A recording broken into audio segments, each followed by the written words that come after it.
Hello student, कैसे हैं आप लोग। आई होप सब ठीक होंगे। समर वेकेशन के बाद आज हम फिर अपनी स्टडी स्टार्ट करने जा रहे हैं। बच्चों, अब तक हम हमारी पाठ्य पुस्तक ज्ञानोदय में संकलित पहला और दूसरा अध्याय पूरा कर चुके हैं।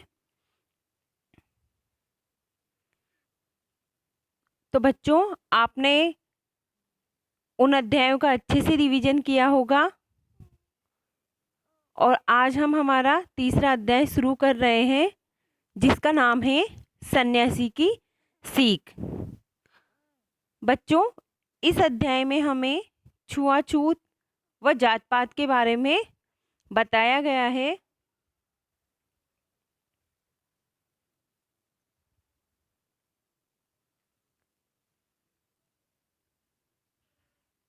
बच्चों, क्या आप जानते हैं जात का अर्थ क्या होता है और भेदभाव क्या होता है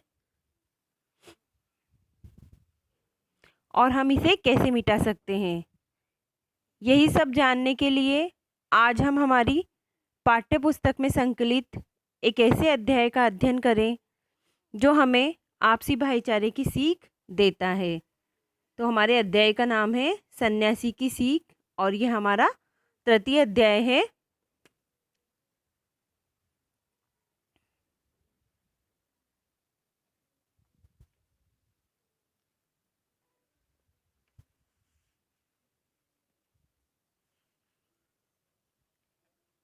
इस अध्याय में सबसे पहले हम हमारा इस अध्याय का सार पढ़ लेते हैं। तो इस अध्याय में छुआछूत जैसी कुरीतियों को समाज से हटाने के प्रयास में यह अध्याय प्रस्तुत किया गया है, जो कि एक मील का पत्थर साबित होगा। प्रस्तुत पाठ में लेखक ने सन्यासी के एक तथाकथित अछूत के यहाँ रहने तथा खाने को दिखाकर समाज से भेदभाव मिटाने का प्रयत्न किया है। सन्यासी की सीख कथा में एक सन्यासी राजस्थान से गुजरते हुए आबू की चंपा नामक गुफा में ध्यान लगाकर बैठ जाता है और उधर से गुजरता हुआ एक गरीब उनसे प्रभावित होकर उन्हें अपनी कुटिया में रहने का आग्रह करता है, परंतु वह सन्यासी को पहले ही बता देता है कि वह अछूत है। युवा सन्यासी उसके अछूत होने की परवाह किए बिना उसके यहाँ कुटिया में रहने लगता है और ये बात आबू में आग की तरह फैल जाती है। लोग साधु को देखने आने लगे और तरह तरह की चर्चाएं करने लगे। ये बात राजा के कानों में भी पहुंची तो राजा ने उस सन्यासी से मिलने का निश्चय किया, लेकिन उससे पहले ही वह सन्यासी दूसरे राज दरबार में पहुंच गया। राजा ने उनका स्वागत किया और पूछा, आप एक सन्यासी होकर एक अछूत के साथ क्यों रह रहे हैं? इस पर सन्यासी बोला, मैं जात पात को नहीं मानता, मेरे लिए सभी समान है। फिर वह चाहे कोई अछूत हो या उच्च, राजा हो या भिखारी। राजा सन्यासी की बातों से बहुत प्रभावित हुआ और उनका शिष्य बन गया। राजा ने उस अछूत को महल में बुलाकर सम्मानित किया। तो बच्चों, इस अध्याय में हमें बार बार अछूत के बारे में बताया गया है और भेदभाव के बारे में बताया गया है। तो ये एक जात पात या अछूत को मिटाने के लिए या भेदभाव को दूर करने के लिए बनाया गया अध्याय है। तो ये कहानी हमें यही सीख देती है कि हमें भेदभाव नहीं करना चाहिए या छुआछूत हमें नहीं करनी चाहिए और सबको एक समान गिनना चाहिए। चलो अब हम हमारा अध्याय शुरू करते हैं। तो एक बार एक युवा सन्यासी राजस्थान से गुजर रहा था। उसने आबू के पास चंपा नामक एक गुफा देखी। उसे जगह पसंद आई और वह वहीं ध्यान लगाकर बैठ गया। तो बच्चों, सन्यासी को जो आबू के पास चंपा नामक गुफा थी वो पसंद आ गई और वो वहीं पर ध्यान लगाकर बैठ गया। लेकिन क्या होता है, एक दिन गरीब व्यक्ति वहाँ से गुजर रहा था और वह सन्यासी को देखकर रुक गया। सन्यासी के ध्यान खोलने पर वह उससे बात करने लगा, तो वो रुककर इंतजार करता है और जब सन्यासी अपना ध्यान खोलता है तो वो उससे बात करता है। थोड़ी ही बातचीत से वह समझ गया कि सन्यासी परम ज्ञानी है। तो जब उस व्यक्ति ने सन्यासी से बात की तो थोड़ी देर बात करने में ही उसे समझ में आ गया कि सन्यासी क्या है, परम ज्ञानी है, और वह प्रतिदिन वहां आने लगा। एक दिन उस व्यक्ति ने कहा, ये गुफा बदतर हालत में है, आपकी आज्ञा हो तो मैं कुछ कहना चाहता हूँ। तो वो जो गरीब व्यक्ति है वो सन्यासी से कहता है कि ये गुफा बदतर हालत में मतलब खराब हो चुकी है, तो मैं आपसे कुछ कहना चाहता हूँ। तो सन्यासी ने कहा, हाँ हाँ कहो। तो मैं यहाँ एक छोटी सी कुटिया में रहता हूँ, वहाँ रहने को राजी हो तो मैं आपका आभारी रहूँगा। तो सन्यासी कहता है, भाई हाँ हाँ कहो। तो गरीब व्यक्ति कहता है, मैं यहाँ एक छोटी सी कुटिया में रहता हूँ, और सन्यासी से वो कहता है कि भाई अगर आपकी इच्छा हो तो आप भी मेरे साथ रह सकते हैं, मैं आपका आभारी रहूँगा, आपको वहाँ कोई तकलीफ नहीं होगी। सन्यासी उस व्यक्ति के साथ चलने को तैयार हो गया।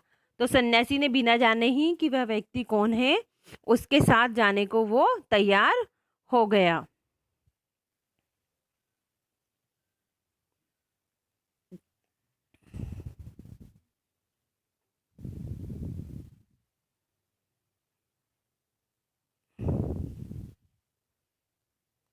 इसके बाद इस पर उस व्यक्ति ने कहा, मैं आपको ये पहले ही बताना चाहता हूँ कि मैं उपेक्षित गरीब वर्ग का हूँ, मेरे यहाँ कोई खाना नहीं खाता। तो वो गरीब व्यक्ति कहता है उस सन्यासी से कि मैं उपेक्षित गरीब वर्ग का हूँ, मतलब मैं ऐसा वर्ग जिसको उपेक्षित नज़रों से देखा जाता है, तो मैं उस वर्ग का हूँ, मतलब मैं अछूत हूँ।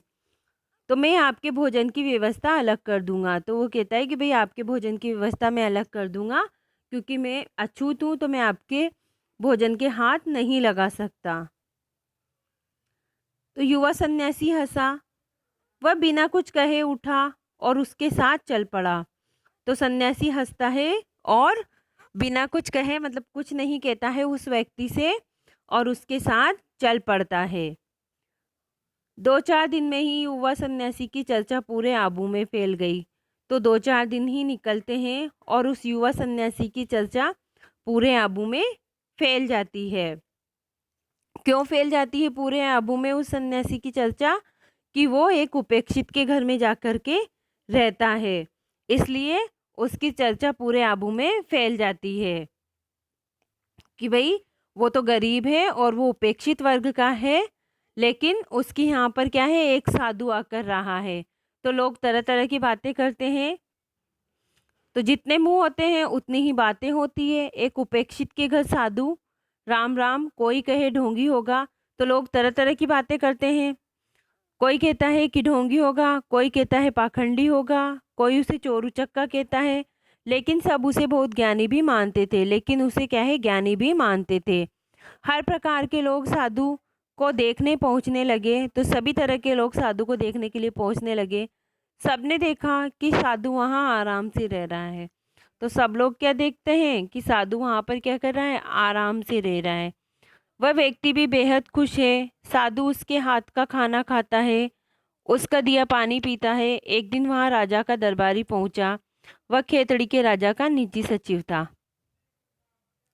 तो यही सब सुनकर जब लोग तरह तरह की बातें करते हैं, तो राजा के पास भी क्या है, खबर पहुंचती है, और वो अपने एक दरबारी को पहुंचता है, भेजता है। और वो दरबारी क्या था, खेतड़ी का जो राजा था उसका निजी सचिव था।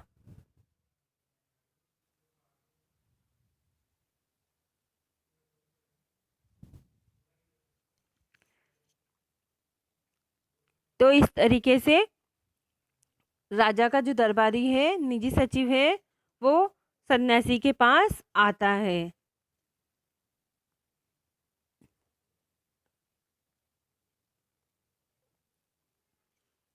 तो बच्चों, आज का अध्याय हम यहीं तक पढ़ते हैं। इसके बाद का अध्याय पार्ट 2 में आपको अवेलेबल होगा। तो आपने अच्छे से पार्ट 1 वो पहले अध्याय और दूसरे अध्याय का रिवीजन किया होगा। हमारा पहला अध्याय था कविता, जो कि एक प्रार्थना थी जिसमें बच्चे सूर्य भगवान की प्रार्थना कर रहे थे और सूर्य को क्या बता रहे थे? तेज का भंडार बता रहे थे। और दूसरा अध्याय हमारा था उदार राजा, जिसमें आमेर के राजा मानसिंह के बारे में बताया गया था, जो कि एक बुढ़िया को अपने ऊपर ढेला मारने पर इनाम देता है, मोहरे देता है और उसे जाने के लिए कहता है। तो इसके अंदर उसकी उदारता का वर्णन किया गया था। तो बच्चों, आपने इन दोनों अध्यायों का अच्छे से रिवीजन किया होगा और तीसरा अध्याय हम अब पढ़ने जा रहे हैं।